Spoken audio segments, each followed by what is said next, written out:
नमस्कार, आप देख रहे हैं न्यूज नेशन का डिजिटल प्लेटफॉर्म और मैं हूं आपके साथ सचिन दुबे। आज बात होगी महाराष्ट्र की सियासत की बात होगी, महाराष्ट्र के विधानसभा चुनाव की। क्या आखिर महाराष्ट्र के विधानसभा चुनाव में किसका गणित मजबूत होगा और इस बार किसकी सरकार बनने वाली है, और इसी पर बातचीत करने के लिए हमारे साथ हमारे सहयोगी संजय जी जुड़े हुए हैं। संजय जी, आपका बहुत बहुत स्वागत है। कैसे हो सचिन? मैं अच्छा हूं, स्वस्थ हूं, मस्त हूं। आप बताएं, महाराष्ट्र आप की कैसे? राजनीति पर चर्चा होने वाली है हाँ। और महाराष्ट्र में कहा जा रहा है कि बहुत बड़ा भूचाल होने वाला है। तो असल में विधानसभा चुनाव बहुत नजदीक है। ऐसे में बहुत सारे कयास लगाए जा रहे हैं कि सीटों को लेकर जो मंत्रालय दिया गया था उससे सेटिस्फाइड नहीं है। चाहे शिंदे गुट की बात की जाए, चाहे अजित पवार गुट की बात की जाए। ऐसे में आरएसएस के का भी एक कमेंट है, वो कई अखबारों में आज छपा हुआ है। उसको लेकर भी आकलन है कि क्या विधानसभा चुनाव से पहले कोई बड़ी भूमिका या बड़ा चेंज हो सकता है कि पूरे गठबंधन में जो बीजेपी के साथ है वो देखा जा सकता है। इसी को लेकर आज हम चर्चा करने वाले हैं। तो सबसे पहले शुरुआत करते हैं कि सीटों को लेकर क्या वाकई में दोनों गुट सेटिस्फाइड है? जो मंत्रालय दिया गया है, जिस तरीके से अलाइज में भूमिका उनकी होनी चाहिए थी या जो डिमांड थी। देखिए, सबसे पहले दो ही गुट जो सबसे महत्वपूर्ण है वो है एक शिंदे गुट और एक अजीत पवार गुट। लेकिन इन सब से अगर हम देखें, जब 9 तारीख को मंत्रालयों का बंटवारा हुआ उसके बाद दोनों गुटों की तरफ से एक एक स्टेटमेंट जो है वो दिया गया और उस स्टेटमेंट के आधार पर ही अब इस बात का जिक्र हो रहा है कि कहीं ना कहीं एनडीए गुट में, यानी कि एनडीए में सब कुछ ठीक जो है वो नहीं चल रहा है। ये सिर्फ महाराष्ट्र की बात कर रहे हैं हम, क्योंकि महाराष्ट्र में हलचल लगातार बढ़ती हुई दिखाई दे रही है। वहां पर विधानसभा चुनाव होने वाले हैं, लेकिन अगर वहां पर बीजेपी अपने गुटों को साध नहीं पाती है तो जाहिर है कि नुकसान बहुत बड़ा हो जाएगा। नहीं, देखिए एक चीज और है कि बीजेपी तो जाहिर सी बात है कि दोनों को लेकर आई है। उसका कुछ ना कुछ गणित और फायदा पहले जब ये दोनों दल टूटे थे उस दौरान लगाया गया था। लेकिन आरएसएस का कमेंट है, अजीत पवार को लेकर बहुत ज्यादा कंफर्टेबल आरएसएस नहीं है। जो अखबारों में छपी है रिपोर्ट, उसके आधार पर यह कहा जा सकता है, क्योंकि अजीत पवार के ऊपर इसके पहले भी करप्शन के आरोप लगे थे। हालांकि वो कहा जा रहा है कि सारी चीजें जब सरकार में आए उसके बाद उसको डाइल्यूट कर दी गई है और खत्म एक तरह से कर दी गई है। लेकिन ये मैसेज दरअसल जमीन पे गया और महाराष्ट्र में चुनाव में कमजोर बीजेपी की कमजोर होने का कारण अजीत पवार गुट से अलायंस भी आरएसएस मानता है। और ये फैसला आपने संघ का जब इसमें जिक्र किया है तो अभी कुछ दिनों पहले से चर्चा लगातार इस बात की हो रही कि अब संघ को महत्व बहुत ही ज्यादा दिया जा रहा है, क्योंकि कुछ दिनों पहले एक खबरें इस महाराष्ट्र के अगर हट के अगर हम बात करें तो जेपी नड्डा ने एक बात कहा था कि पार्टी अब इतनी मजबूत हो गई है कि संघ की जरूरत नहीं है। तो संघ बहुत नाराज उससे हुआ था। और अभी खबर ये भी सामने आ रही है कि बीच में क्या हुआ था कि एक दौर वक्त आया, एक समय आया जब पार्टी जो है वो पूर्ण रूप से केंद्रित हो गई पार्टी के ऊपर, यानी कि बड़े चेहरे पीएम नरेंद्र मोदी, अमित शाह, राजनाथ सिंह और नड्डा ही थे, जिसमें संघ को मेरे ख्याल से हाशिए पर किया गया। लेकिन अब एक बार फिर से पार्टी को एक बार फिर से संघ से जोड़ने का प्रयास किया जा रहा है, संघ से और मजबूती के साथ वार्तालाप करके। तो अब संघ ने अगर ये स्टेटमेंट दिया है कि अगर अजीत पवार हमें नहीं चाहिए, या फिर तो हो सकता है आने वाले वक्त में ऐसा फैसला आने वाले विधानसभा चुनाव से पहले हो सकता है कि ये फैसला हो जाए। हालांकि शिंदे गुट को लेकर जरूर आरएसएस या फिर कहा जाए कि बीजेपी आश्वस्त है, क्योंकि इस बार सीटें भी ठीक ठाक निकली हैं। दूसरा, शिवसेना वाले मसले में ये जरूर है कि लोग बाला साहब ठाकरे को लेकर कुछ इधर भी हैं कुछ उधर भी है। तो उस सोच को लेकर बीजेपी से चूंकि सिमिलर मिलती है तो ये फायदेमंद है, हो सकता है भारतीय जनता पार्टी की। लेकिन अजीत पवार या शरद पवार गुट ये विचारों से भी अलग है, सोच से भी अलग है। और अजीत पवार को लेकर जो एक तरह से प्रेडिक्शन किया जा रहा है या परसेप्शन है, उसका असर ग्राउंड पर कहीं नेगेटिव फिर से ना हो जाए, इस बात को लेकर ख्याल रखा जाए। लेकिन संजय, अगर आप नोटिस करें लोकसभा चुनावों में जो प्रदर्शन रहा है वो उद्धव गुट का बेहतर रहा है, कांग्रेस का भी बेहतर रहा है।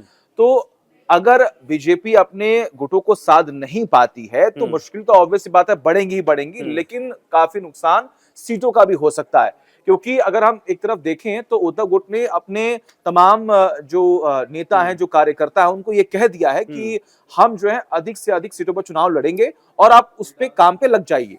उद्धव गुट ये समझता है, देखिए कांग्रेस को लेकर कभी कभार ऐसा भी होता है कि अलाइज में होती है, नहीं होती है। पिछले 5-7 साल के दौरान देखा जाए तो उद्धव गुट ये जानता है कि अगर पार्टी कमजोर हो गई तो पार्टी को विस्तार करने का यही एक बहुत बड़ा मौका है, अगर इस तरीके से सीटें लोकसभा में आई हैं। इसीलिए वो हर जो संभाग कहा जाता है, डिवीजन कहा जाता है, उस आधार पर तैयारी कर रही है कि इस बार ज्यादा से ज्यादा सीटें लेकर आए। दो चुनौतियां हैं, एक तो सरकार में हो सकता है किंग मेकर की भूमिका या फिर किंग बनने की भूमिका जैसे इस बार आई थी। दूसरा, ये भी प्रूव करना है उद्धव गुट को इस बार कि शिंदे गुट असल में शिवसेना नहीं है, असली शिवसेना उनकी है जिनको पूरे महाराष्ट्र का समर्थन मिलता दिख रहा है। तो यही तैयारी के 288 सीटें जितनी है सब पर चुनाव लड़ने की तैयारी इस बार पहले से कार्यकर्ताओं को बोल दिया गया है कि अब संगठन को मजबूत करिए और वहां पर तैयारी शुरू कर दीजिए।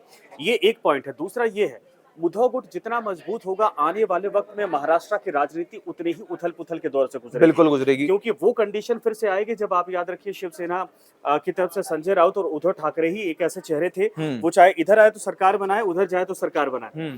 वो कंडीशन तो उद्धव गुट ये समझता है कि आने वाले वक्त में सरवाइव करना है तो ये करना है। हाँ, शरद पवार की पार्टी को लेकर ये जरूर है कि शरद पवार अगर वाकई में फिजिकली बहुत स्ट्रांग होते, यंग होते, तो वो पार्टी फिर से खड़ी हो जाती। लेकिन उनके सामने मजबूरियां ये है कि शरद पवार 2-4 साल 5 साल और नेतृत्व कर सकते हैं, उसके बाद पार्टी में अभी भी असमंजस है कि कौन लीड करेगा। लेकिन चैलेंजिंग बीजेपी के लिए यहाँ पर बहुत ही ज्यादा होने वाला है। अगर मिनिस्ट्री का डिवीजन जिस तरीके से किया गया है, ऑब्वियसली आप बिहार को भी देख लीजिए, वहां पर भी थोड़ी बहुत नाराजगी की खबरें जो है वो सामने आई। अगर हम बात करें टीडीपी को भी लेकर तमाम चर्चाएं हुई कि वहां पर भी जो नाराजगी है वो देखने को मिली है। उधर महाराष्ट्र की बात करें, वहां पर भी खुल के वहां पर स्टेटमेंट जो है वो दे दिया गया। नायडू के शपथ में खुद नीतीश कुमार नहीं गए। हाँ, इसके कई मायने निकाले जा रहे हैं फिलहाल।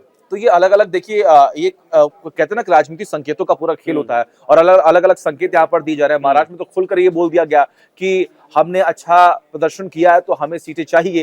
अगर ये खुलकर कहा गया तो ऑब्वियस है कि बीजेपी के ऊपर एक प्रेशर जो है वो बनाने की पूरी कोशिश की जा रही है। क्या आने वाले वक्त में शिंदे गुट को, अजीत गुट को कैबिनेट मिनिस्टर दिया जाए या फिर राज्य मंत्री का एक पद जो है वो दिया जाए। लेकिन अभी ये सब देखना जो है बेहद दिलचस्प होगा आने वाले वक्त में, क्योंकि 3 महीने का वक्त बचा हुआ है। और पहले भी शरद पवार ने कह दिया है अपने तमाम नेताओं से, अपने कार्यकर्ताओं से कि हमारे पास 3 महीने का समय है और इस 3 महीने में ये बता देना है कि किस तरीके से हम काम करते हैं और जनता हमारे हित में है। एक चीज कॉम्प्रोमाइज इस बात को लेकर है, चलते उधर कॉम्प्रोमाइज इस बात को लेकर है कि अगर सरकार बनाने की स्थिति में बीजेपी फिर से आती है तो शिंदे गुट को राज्य में कॉम्प्रोमाइज करना पड़ेगा और केंद्र में बीजेपी को कॉम्प्रोमाइज करना पड़ेगा। क्योंकि बीजेपी इस बार सीएम अपने पास रख सकती है। बिल्कुल। और अगर सीएम अपने पास रखती है, शिंदे गुट अगर साथ में रहता है तो जाहिर सी बात है कि सेंटर में आपको एक मजबूत पोर्टफोलियो उनको भी पकड़ाना होगा। जरूरी है देना। अगर आप नहीं देंगे तो कहीं ना कहीं वो एक मैसेज भी जाएगा, एक नैरेटिव भी कहीं ना कहीं सेट कर दिया जाएगा कि इतना कुछ हुआ।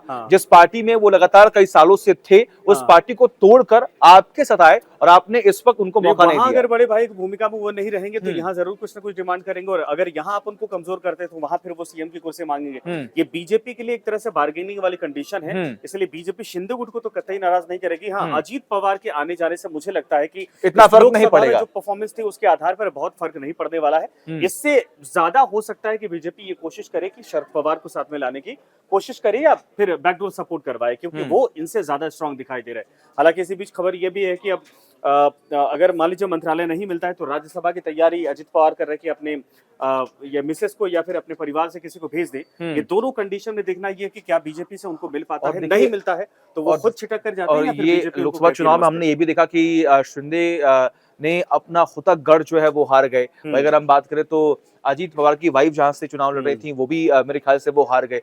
तो ये जो हार का सिलसिला, तो अगर तमाम ये चुनाव और तमाम समीकरणों को साधने में अगर एनडीए विफल रही है तो इसका नुकसान तो विधानसभा चुनाव में भी देखने को मिलेगा। ये खबर ये भी सामने आई थी कि मुस्लिम और मराठा समाज के लोगों ने एक तरफा जो है वो वोट किया, उसका भी एक डैमेज जो है, डेंट जो है वो एनडीए को मिला, यानी कि बीजेपी को मिला। लेकिन अब इन सबसे इधर देखना होगा कि किस तरीके से इन तमाम समीकरणों को विधानसभा चुनाव में बीजेपी जो है वो साध सकती है। यानी कि 288 सीटें हैं और लगभग आपको जानकारी दे कि पूरी कोशिश, क्योंकि मुझे लग रहा है कि इस बार प्रेशर भी क्रिएट किया जाएगा कि आप कम सीटों पर चुनाव लड़े और हमें अधिक मौका दें।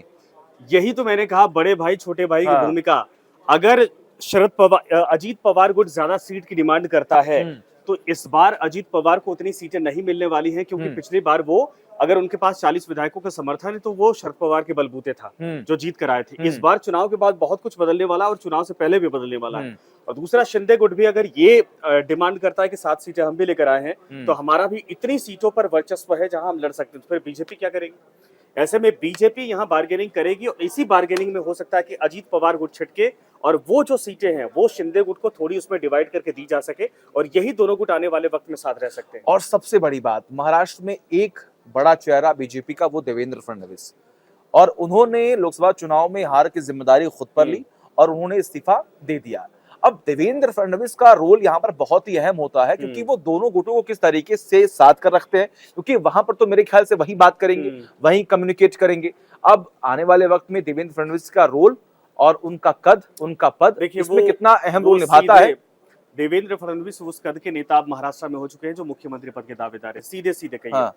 और बीजेपी वाकई में जिस हिसाब से अभी सारी पार्टियों की सिचुएशन लग रही है उसमें बीजेपी सबसे बड़ी पार्टी बन के एक बार फिर से उभर सकती है, तो मुख्यमंत्री पद के दावेदार यही होंगे। अब कहानी वही है, मैंने कहा ना कि शिंदे गुट अगर ठीक ठाक सीटें लेकर आ जाता है और उस हिसाब से सीटें दी जाती तो फिर से बार्गेनिंग वो करेंगे, क्योंकि बिना उनके आप सरकार बनाने की स्थिति में आएंगे नहीं। अगर ऐसे हालात बनते हैं या तो फिर पूर्ण बहुमत के साथ खुद के दम पर आइए, और अगर ऐसा बनता है तो शिंदे गुट फिर से कहेगा कि मुख्यमंत्री की कुर्सी हमारे पास रहनी चाहिए और आप जो है मंत्रालय जो मांगे वो हम दे देंगे। वरना बीजेपी इस आधार पर, और ये देवेंद्र फडणवीस जानते हैं, इसीलिए उन्होंने इस्तीफा भी दिया है कि वो डिप्टी सीएम की कुर्सी छोड़कर साफ तौर पर ग्राउंड पे तैयारी उस लेवल पे करे जहां से सरकार अपने दम पर बनाया जा सकता है, क्योंकि राजनीति में कोई हमेशा साथी नहीं होता। शिंदे गुट आज है कल नहीं रहेगा, हो सकता है परसों कोई और संगठन आए। हिंदुस्तान की राजनीति का इतिहास रहा है। राजनेता जानते हैं। दूसरा, एक बार जो मुख्यमंत्री रह चुका है दोबारा सोचिए, खुद कॉम्प्रोमाइज करके वो अपने को डिमोशन में लाके वो डिप्टी सीएम की कुर्सी लिया, तो अगर वो शख्स उस लेवल पे तैयारी नहीं करेगा, चुनाव हार जाता है या डिप्टी सीएम की तैयारी फिर से करता है,